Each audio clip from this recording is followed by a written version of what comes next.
Welcome dear student, स्वागत है आपका बायोलॉजी क्लासेस में। डियर स्टूडेंट, आज के इस वीडियो में हम डिस्कस करने जा रहे हैं राजस्थान में बीएड करने के लिए जो एंट्रेंस एग्जाम लगता है पीटीटी का, उसके बारे में पूरी कंप्लीट पीटीटी की जो इंफॉर्मेशन है वो आज इस वीडियो में हम देने वाले हैं। पीटीटी 2025 जो है वो ऑफिशियल साइट क्या है, क्या पैटर्न रहने वाला है, कौन इसको भर सकता है, किस लेवल पे भर सकता है, क्या क्राइटेरिया है, सारी डिटेल जो है वो इस वीडियो में आज हम डिस्कस करने वाले हैं। और किन स्टूडेंट्स को ये एग्जाम फॉर्म जो है वो भरना चाहिए, अब भी भरना चाहिए या फिर एग्जाम होने के बाद में, ये सब जो है वो आज हम इस वीडियो में डिस्कस करने वाले हैं। सबसे पहले तो हम समझते हैं कि पीटीईटी जो है उसका पूरा नाम क्या है और ये एग्जाम जो है वो क्यों कंडक्ट करवाया जाता है और किन स्टूडेंट को इससे फायदा मिलता है। तो देखिए, पीटीटी जो होता है उसका पूरा नाम होता है प्री टीचर एजुकेशन टेस्ट। यानी कि अगर आपको टीचर बनना है तो उसके लिए आपको एक कोर्स जो है वो करना पड़ेगा, जिसे हम बीएड बोलते हैं। ठीक है, बैचलर एजुकेशन का कोर्स। ठीक है, और इसको करने के लिए, बीएड को करने के लिए आपको एक एंट्रेंस देना पड़ेगा जिसका नाम है PTET, pre teacher education test.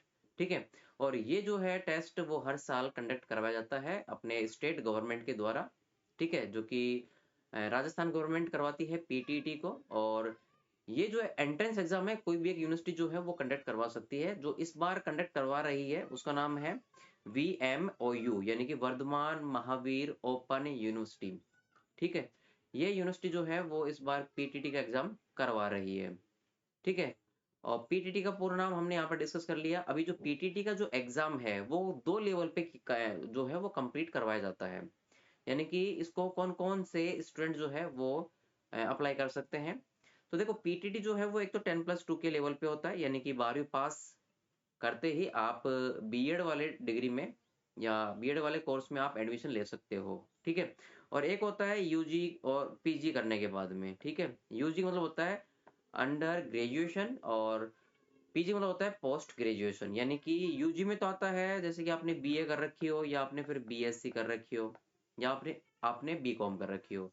PG में आता है या तो आपने मास्टर डिग्री एमए कर रखी हो या फिर आपने एमएससी कर रखी हो। ठीक है, या फिर आपने एमकॉम कर रखा हो। तो ये जो स्टूडेंट्स है ना वो इस कैटेगरी में आते हैं, सेकंड नंबर कैटेगरी में आते हैं। ठीक है, फर्स्ट कैटेगरी में अभी वो स्टूडेंट शामिल करे गए हैं जो अभी 12वीं के एग्जाम देंगे। ठीक है, या फिर उनके चल रहे हैं एग्जाम। वो स्टूडेंट अभी इस फॉर्म को फिल कर दे। हालांकि उसके एग्जाम हो चुके होंगे तब तक ये एग्जाम लगेगा ना, एंट्रेंस लगेगा, तब तक उनके एग्जाम हो चुके होंगे। तो सभी वे स्टूडेंट्स ध्यान दें जो अभी फिलहाल 12वीं क्लास के एग्जाम दे रहे हैं, 12th के जिसके एग्जाम चल रहे हैं। तो वे स्टूडेंट्स अभी इस फॉर्म को जो है वो अप्लाई कर सकते हैं। कभी क्या है कि बच्चे ये सोचते हैं कि 12वीं पास करने के बाद हम इसको भरेंगे, नहीं नहीं, इसको आप 12वीं के एग्जाम देते हुए भर सकते हो। ठीक है, आपका रिजल्ट पास आए या फेल आए, अगर आप पास आते हो तो इसमें आप एडिशन ले सकते हो, अगर फेल आते हो तो कोई दिक्कत नहीं है, आप वापस अपनी 12th जो है वो कर सकते हो। ठीक है, बट ऑलमोस्ट सभी जो स्टूडेंट है वो लगभग पास हो ही जाएंगे। तो समझते हैं कि 10+2 जो कोर्स है उसको तो क्या नाम देते हैं और यूजी वाले को क्या नाम देते हैं। तो देखिए, हमारे पास में जो कोर्स है 10+2, इसको तो बोलते हैं इंटीग्रेटेड बीएड कोर्स। ठीक है, जिसमें शामिल किया गया है बीए बीएड कोर्स और बीएससी बीएड कोर्स। ठीक है, यानी कि आर्ट्स वाले स्टूडेंट्स बीए बीएड में आएंगे और साइंस वाले आएंगे बीएससी बीएड वाली कैटेगरी में। ठीक है, ये दो कैटेगरी यहाँ पर बन जाती हैं। इसके बाद में यूजी पीजी वाले स्टूडेंट जो है वो कॉमन कैटेगरी में रहेंगे, यानी कि उनकी 2 साल की ही क्या होगी, बीएड होगी। 10+2 वाले जो स्टूडेंट है उनको 4 साल लगेंगे इस कोर्स को करने में। ठीक है, उनको बीए बीएड और बीएससी बीएड का जो कोर्स है वो करना होगा। ठीक है, बाकी यहाँ पर बीए स्टूडेंट्स है उनको 2 साल लगेंगी और बीएससी स्टूडेंट है उनको भी क्या लगेंगी, 2 ही साल लगेंगे इनको करने में। और यदि कोई मास्टर किया हुआ है यानी कि एमएससी किया हुआ है तो उसको भी फिलहाल अभी करंट में जो चल रहा है ना शेड्यूल या सिस्टम, उसमें 2 ही साल का इनको बीएड करना होगा। ठीक है, हालांकि एनईपी जो 2020 है उसके अकॉर्डिंग 2026 में ये बोला गया है कि 1 साल की बीएड भी हो जाएगी, तो वो एमएससी जिन्होंने कर रखी है उनके लिए मे बी वो स्टार्ट हो जाएगा। इसके बाद में आता है पीटीटी 2025 का जो शेड्यूल है वो किस प्रकार से रहने वाला है। तो नोटिफिकेशन जो है इसका जारी कर दिया गया है 4 मार्च को, और ऑनलाइन एप्लीकेशन फॉर्म जो है वो स्टार्ट हो गया है 5 मार्च से। और लास्ट डेट है इसके अप्लाई करने की आपको इमितर से 7 अप्रैल की। और करेक्शन जो होगा वो मई के महीने के फर्स्ट वीक में स्टार्ट हो जाएगा। एडमिट कार्ड जो है वो रिलीज हो जाएंगे आपके जून के मंथ के फर्स्ट वीक में। और एग्जाम जो है उसकी डेट फिक्स कर दी गई है, यानी कि 15 जून को पीटीईटी 2025 का एंट्रेंस एग्जाम होगा। ठीक है, तो अभी आपके पास में मार्च, अप्रैल और मई 3 महीने हैं पूरी इसकी जो तैयारी है उसको करने को। ठीक है, क्राइटेरिया क्या है वो समझ लेते हैं। 10+2 वाले लेवल का क्राइटेरिया तो ये रहने वाला है कि मिनिमम कम से कम उसकी 50% तो होनी चाहिए पास मार्किंग। जो 12वीं पास करके आएगा ना वो, उसकी जब उसको एडमिशन मिलेगा बीएड में तब, यानी कि रिजल्ट पीटीटी का आने के बाद, तब तक उसको रिजल्ट जो है वो डिक्लेयर होना चाहिए। यदि कोई एसटी, एससी या ओबीसी में है, या फिर आप ऐसे बोल दो जिनका रिजर्वेशन चलता है, तो उनको 45% जो है वो होना जरूरी है। और यदि 12वीं से आप अप्लाई कर रहे हो फॉर, यानी कि 4 साल के लिए बीएड कोर्स करने के लिए, तो फिर आपको 50% जर्नल वालों को और बाकी रिजर्वेशन जो है उसको 45% अनिवार्य होगा। और वहीं हम दूसरी कैटेगरी की बात करें 2 साल की बीएड की, तो इस वाले बीएड के कोर्स में बीए बीएससी हो या एमए एमएससी वाले हो, उनकी मिनिमम क्वालिफिकेशन होनी चाहिए 50% जर्नल की। और बाकी रिजर्वेशन कैटेगरी जो होगी वो 45 भी चल जाएगा। बाकी इसमें डिसेबिलिटी वाले भी जो कैंडिडेट्स रहेंगे उनके भी 45 जो परसेंटेज है वो एलिजिबल है, आप अप्लाई कर सकते हो, फॉर्म भर सकते हो। अब बात करते हैं कि एग्जाम जो हम एंट्रेंस फॉर्म भरेंगे उसकी फीस क्या रहने वाली है। तो सभी के लिए इक्वल फीस जो है वो डिसाइड करी गई है यूनिवर्सिटी के माध्यम से। 500 रुपये यहाँ पर आपके एक एग्जाम फॉर्म को भरने के लगेंगे, यानी कि एक स्टूडेंट एक ही फॉर्म भर सकता है, तो 500 रुपये का चालान कटेगा। ठीक है, उसके बाद में मोड जो है ऑनलाइन एप्लीकेशन करने का, तो उसमें पेमेंट आपको कैसे देना होगा। तो फॉर्म जब आप ऑनलाइन कर रहे हो तो आप ऑनलाइन चालान कटवा सकते हो ऑनलाइन पेमेंट के माध्यम से, जिसमें डेबिट, क्रेडिट, फोन पे, यूपीआई, इन सब की सुविधा रहने वाली है। जबकि अगर आप ऑफलाइन हो, यानी कि आप पेटीएम वगैरह या फिर यूपीआई वगैरह या फिर आपके पास में डेबिट क्रेडिट कार्ड वगैरह नहीं है, तो फिर आप ई मित्र के माध्यम से भी चालान कटवा सकते हो, बैंक के माध्यम से भी चालान कटवा सकते हो, या फिर कियोस्क के माध्यम से भी चालान कटवा सकते हो। ठीक है, इसके बाद में डॉक्यूमेंट्स क्या क्या लगेंगे अगर आप एंट्रेंस एग्जाम भरते हो तो। सबसे पहले नंबर 1 पे लगेगी आपकी पासपोर्ट साइज की फोटो। ठीक है, कलर फोटो लगेगी, बैकग्राउंड प्लेन रहेगा तो बेटर रहेगा। और इसका जो फोटो का मोड रहेगा वो जेपीजी में रहेगा या फिर जेपीजी में रहेगा। ठीक है, और अगर मैं बात करूँ साइज की, तो 50 केबी से लेकर के 100 केबी फोटो का साइज होना चाहिए। डायमेंशन की बात करूँ तो 200 गुणा 300 का साइज होना चाहिए, मतलब इसकी जो विड्थ और हाइट होती है उसके बारे में। फिर आता है नंबर 2 पे सिग्नेचर आपको करने होंगे, और उस सिग्नेचर की जो फोटो होगी ना वो अपलोड होगी जेपीईजी फॉर्मेट में और जेपीजी में। ठीक है, इसका साइज जो होता है वो 20 केबी से और 50 केबी के बीच में रखना है। डायमेंशन 140 और 60 के बीच में रहने वाला है। ठीक है, उसके बाद में तीसरे नंबर पे आता है 10th और 12th की मार्कशीट, यानी आप 4 ईयर बीएड के लिए अप्लाई कर रहे हो तो। और ये जो डॉक्यूमेंट होगा वो आपको पीडीएफ में अपलोड करना पड़ेगा या फिर जेपीजी में अपलोड करना होगा।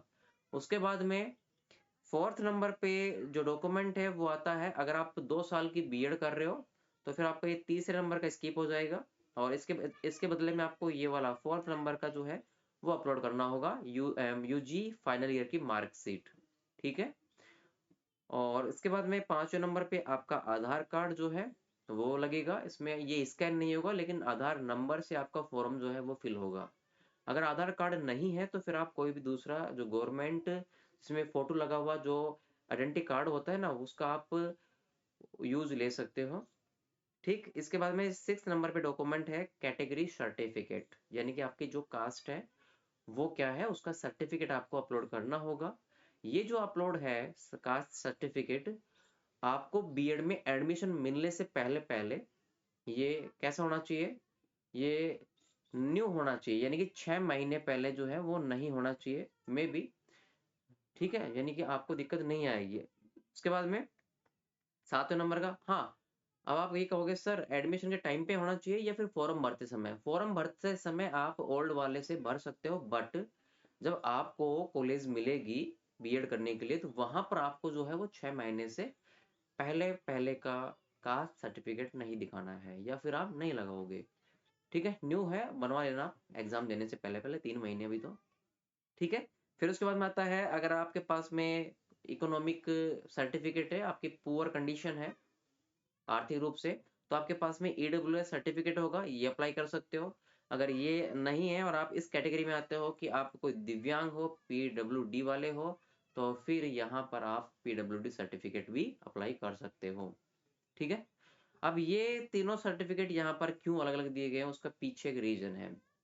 कैटेगरी सर्टिफिकेट से तो आपकी सीट जो होती है ना वो अलॉट होती है, क्योंकि एक कॉलेज में जो सीट होती है ना वो कैटेगरी के हिसाब से रिजर्व रहती है। यानी कि अगर किसी कॉलेज में 100 सीट हैं, तो वहां पर आपको जर्नल की सीट मिलेंगी 40 सीट आपको SC ST की मिल जाएंगी, बाकी 20 जो है वो बाकी और कैटेगरी की मिल जाएंगी। तो एक कॉलेज में उतने ही स्टूडेंट जो है वो कैटेगरी के हिसाब से आ सकते हैं।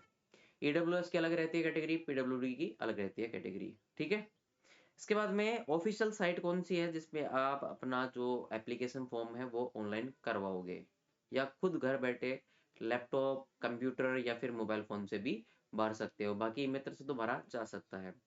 तो साइट का नाम है www.pettvmou2025.com। ठीक है, पीटीटी वीएमओ यहाँ पर उस यूनिवर्सिटी का नाम है जो कि कोटा में है। ठीक है, और 2025 जो आप देख रहे हो यहाँ पर, ये 2025 साल है, और बाकी का जिसका डोमेन रहने वाला है। ऐसे ही एक और साइट है, इस साइट से भी आप अप्लाई कर सकते हो, www.pettvmoukota2025.in। ये दो यहाँ पर ऑफिशियल वेबसाइट है जहाँ से आप अपना एंट्रेंस फॉर्म ऑनलाइन करवा सकते हो।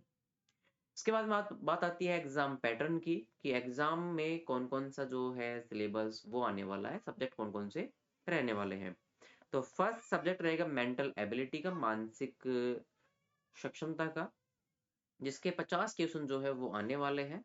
ठीक है, इसे आप रीजनिंग के नाम से भी जानते होंगे, और इसके अंक जो है वो 150 है, 50 एक क्वेश्चन 3 नंबर का रहने वाला है।